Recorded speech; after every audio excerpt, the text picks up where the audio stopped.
Lives of the Presidents Told in Words of One Syllable by Jean S. Remy. John Quincy Adams. The little boy who became our sixth president led a life not at all like that of any other of the boys whom you have read.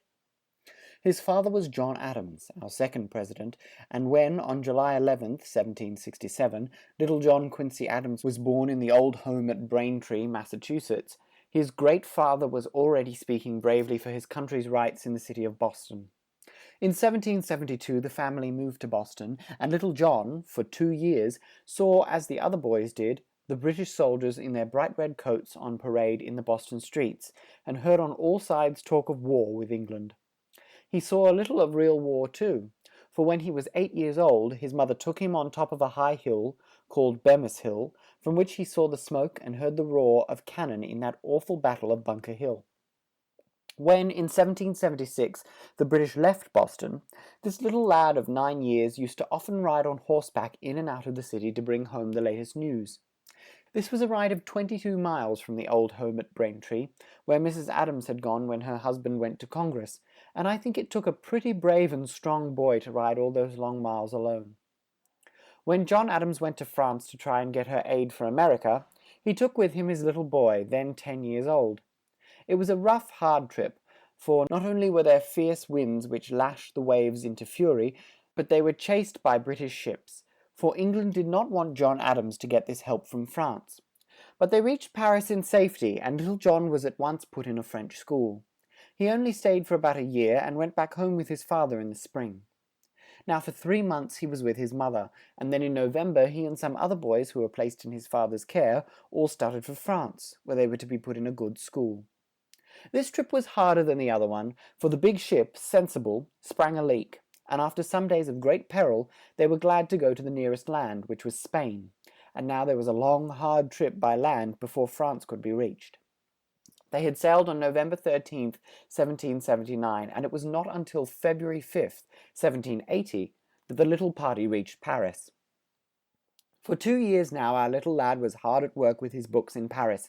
Then his father was sent to the Netherlands as American minister, and he took his little son there and placed him in a school in Amsterdam. From here he went to the university at Leyden, where he stayed until July 1781. He was now only 14 years old, but you see he had been in so many lands that he could speak as the folks did in those strange lands, and this was a rare thing in those days. In 1781 Francis Dana, then the American minister to Russia, needing someone to help him in his work, sent to Leyden for this young boy. They passed through Germany on the way to Russia, and here John Quincy learned something of another new land. Then, after a year in Russia, he left Mr. Dana and studied for a year in Sweden. The next spring he went to his father in Holland, and then went to Paris with him, and was present when the treaty of peace between England and America ended the War of Independence. For 2 years more he studied abroad, and then sailed for home in May 1783.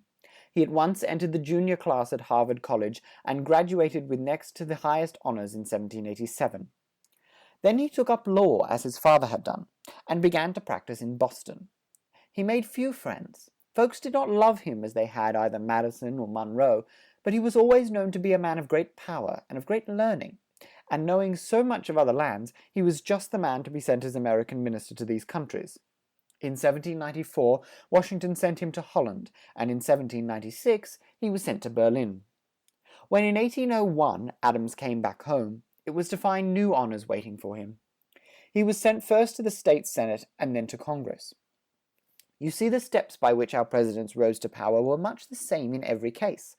A duty well done in a small place led to something a little higher, and so on to the greatest honor of all, the president's chair. The state of Massachusetts was very proud of John Quincy Adams. Not only was he a great statesman and the son of the man whom they all loved, but he was as well a fine scholar and a brilliant speaker. In 1809 he was sent abroad again for his country, this time to Russia, where he had not been since he was a boy of 14. In 1815 he was sent to France, but he was here only a few months, when war broke out in France, and all the ministers from other countries were called away. He went at once to England, and here he had a much more pleasant time than his father had when he went there as the first American minister. The United States was now known as a big strong country, and no one dared to be rude to her minister. In 1817 his own land felt the need of the great man who had served her so well abroad, and he was called home to become Secretary of State. No man was so well fitted for this post as he, for there were many men from the lands across the sea now coming and going in the capital of the United States to talk over great questions.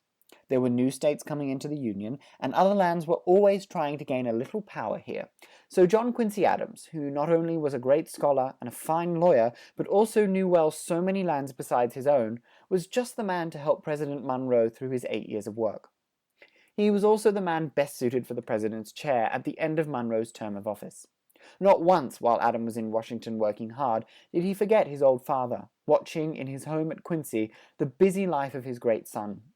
Once every year he went to the quiet old home and told his father of the life in Washington, in which the older man had once held so great a place. At the age of 68, Adams went back to his home in Quincy, but in 1830 once more he was sent to Congress, and for 16 years he kept his seat there. He grew old and grey serving his native land. He made bitter enemies, but many warm friends. He feared no one, and his voice was always for the freedom of this great land. On November 19th, 1846, he had a stroke of paralysis while walking in Boston, but 3 months later saw him again in Washington, and taking his old seat in Congress. As the grey old man came feebly into the hall, every man present rose to his feet, and so stood until he took his seat. He was too weak now to talk, and only once more did he try to speak his mind on one of the great questions of the day. This was on February 21st, 1848. He rose to speak, but fell into the arms of a man near him. At once they took him into a cloakroom and sent for his wife. For 2 days did he lay there, and then, on the morning of February 23rd, his great soul took its flight. His last words were, "This is the last of life, and I am content." End of chapter 6.